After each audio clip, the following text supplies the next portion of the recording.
Bonjour, on se retrouve aujourd'hui pour parler, je crois, de la première fois d'un Carcano italien avec ce modèle 91, souvent appelé modèle de cavalerie, mais qui dans la nomenclature militaire italienne n'a jamais vraiment été appelé de la sorte, mais j'y reviendrai un peu plus tard. Tout d'abord, un grand merci à la commanderie de Navarre qui m'a confié ce Carcano, et toujours un grand merci au soutien de la chaîne, que ce soit sur Tipeee et Player, et je vous invite chaudement à les rejoindre grâce au lien en description. Comme il s'agit du premier Carcano que l'on voit ensemble, je vais revenir sur la genèse de ce fusil. À la fin du 19e siècle, on assiste au développement de la poudre sans fumée qui va rapidement remplacer la poudre noire et qui offre de nombreux avantages, notamment en permettant d'augmenter la vélocité des projectiles et d'offrir des meilleures performances balistiques, tout en réduisant l'encrassement des armes ainsi que les nuages de fumée lors des tirs. Ainsi, toutes les nations européennes vont chercher à adopter une nouvelle cartouche utilisant cette invention.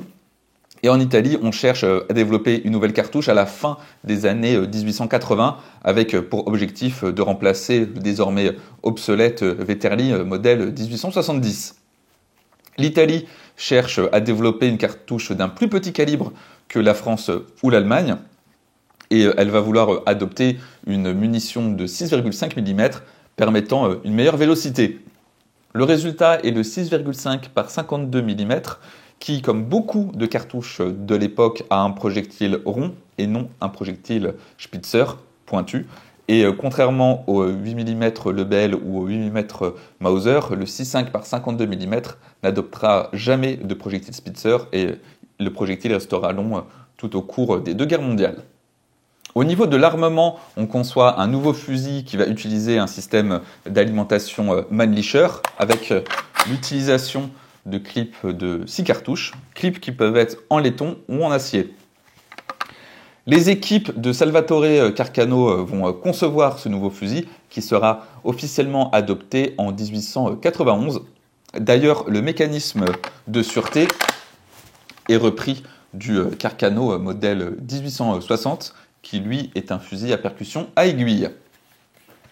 La production va véritablement commencer à partir de 1893, ce qui ne va pas forcément arranger l'Italie lors de son conflit avec l'Éthiopie lors de la campagne de 1894 à 1896, campagne qui a été assez difficile pour l'armée italienne qui va subir une débâcle et qui va stopper ses intentions de créer un protectorat éthiopien à la fin du 19e siècle.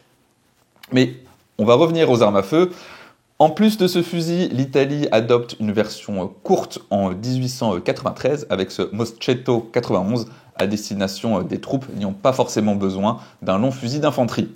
Cette version courte adopte un levier d'armement coudé. On a également une baïonnette intégrée et de nouveaux organes de visée, mais je vous les montrerai dans un instant. Pendant la Première Guerre mondiale, ce sont que, entre guillemets, quelques centaines de milliers de ces mousquetons qui ont été fabriqués. Malheureusement, je n'ai pas trouvé les chiffres de production précis, mais ce qui est sûr, c'est que c'est après la Grande Guerre que la production de ces armes a véritablement augmenté. En effet, on s'est rendu compte de l'avantage d'avoir une arme compacte, et c'est la raison pour laquelle la production va augmenter avant et pendant la Seconde Guerre mondiale, notamment avec les modèles 91-24 qui convertissent des fusils pour les raccourcir et le 91-38 qui simplifie la production grâce à une hausse plus basique, du moins en règle générale. Et le tonnerre est également rond et non usiné comme celui-ci. Et c'est ce 91-38 qui a été rendu tristement célèbre par l'assassinat de JFK en 1963. Les Allemands ont également utilisé des Carcano à la fin de la guerre, mais j'y reviendrai en conclusion, car on va désormais regarder ce mousqueton d'un peu plus près. Notre Carcano est assez compact, car il ne mesure que 92 cm de long, grâce à un canon de 45 cm, et il pèse 3 kg non chargé. Sur ce modèle, on a la troisième et dernière version du système de verrouillage de la baïonnette, avec un bouton sur lequel on appuie et on tire la baïonnette, et on l'a fait pivoter. Sur les premiers modèles, on avait une sorte de levier, mais on s'est rendu compte que ce levier n'était pas assez durable et on est passé à un système plus solide. L'alimentation se fait grâce à des clips de 6 cartouches. Et une fois le clip vide, il tombera grâce à ce trou. Les organes de visée sont assez intéressants, mais je ne trouve pas que ce sont les plus faciles à utiliser. On a un guidon qui est totalement exposé et qui est assez épais. Et on a un cran en V à l'arrière. La hausse de combat a un 0 pour 300 mètres. Et on peut faire pivoter la seconde hausse. Donc on a un bouton, on appuie dessus avec un autre cran en V. Et cette hausse-ci est réglable jusqu'à 1500 mètres. Le bouton à l'arrière est la sûreté. Dans cette position, on peut tirer et pour activer la sûreté, on pousse sur le bouton et on la fait tourner. Et dans cette position, ça va bien sûr bloquer la détente, mais également toute manipulation de la culasse.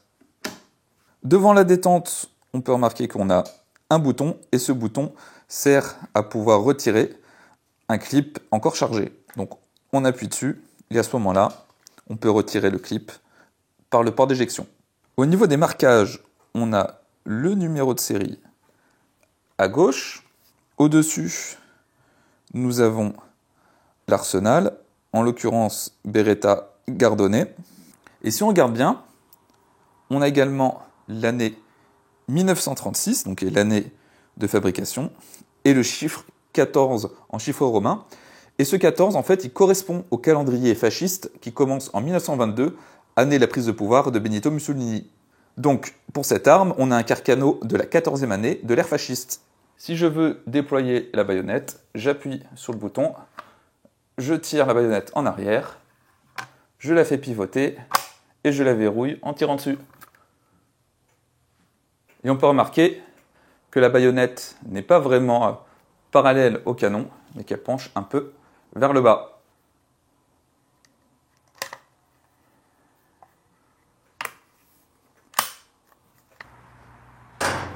C'est parti pour essayer ce Carcano de 1936. Donc on a un clip de 6 cartouches. En parlant de cartouches, je tire de la PPU, mais j'ai également des vieilles cartouches de surplus. Je ne sais pas ce qu'elles vont donner, mais bon. Déjà on va commencer par ce qui devrait fonctionner. Je suis assez curieux de ce que ça va donner. Les cartouches de 6.5 en général sont assez agréables au tir, mais c'est vrai qu'il est assez petit et assez léger.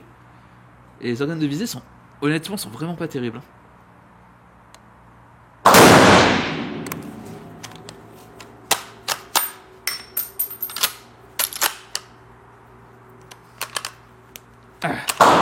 Bon, commence bien cette affaire.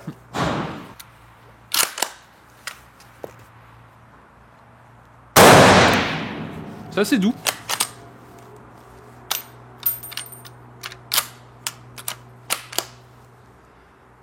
Faut le manipuler assez virilement.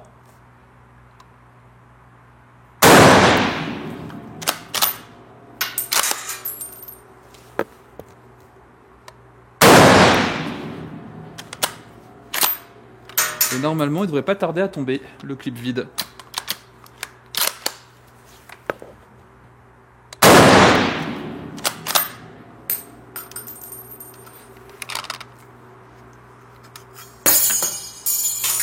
Seconde tentative, car en fait il tire vraiment très très haut. Je tirais vraiment à la base de la C50, limite en dehors de la cible, et c'était pas suffisant. Donc là, il faut en fait que je vise quasiment au niveau du sol, si je veux que ça atterrisse dans la cible.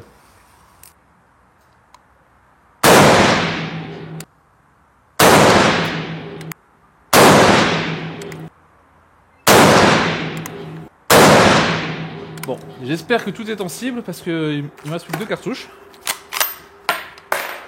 Alors, au niveau du groupement, on est en cible, c'est bien, c'est pas terrible, mais je prends 1, 2, 3, 4 et la 5e ici.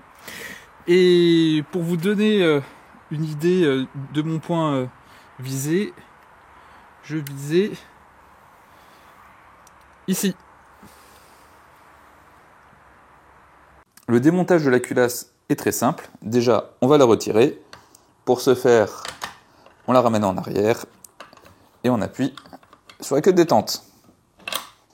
On peut voir que l'appui sur la queue de détente déjà va abaisser bien sûr le bec de gâchette, ainsi que ces petits ergots ici. Et quand cet ergot est en position basse, on peut retirer la culasse. Une fois la culasse retirée, on va tirer sur l'ensemble avec le chien pour désarmer le percuteur. Ensuite, on va dévisser cette pièce circulaire. Pour ce faire, on a un petit bouton ici, on appuie dessus et on dévisse.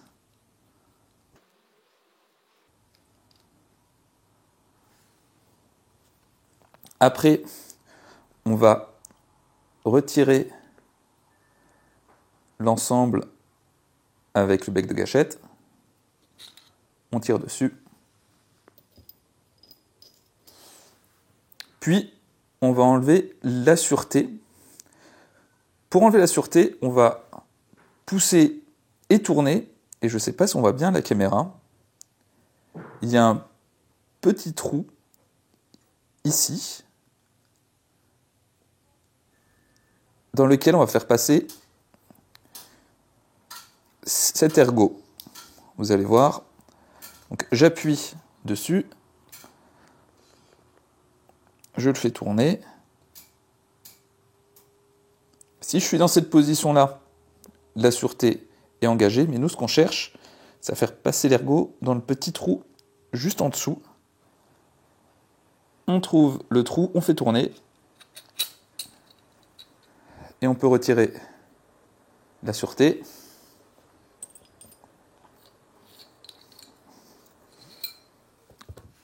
Là, on a notre percuteur et son ressort.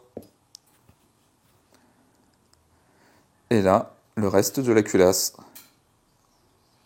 Les Carcano ne jouissent pas forcément de la meilleure réputation.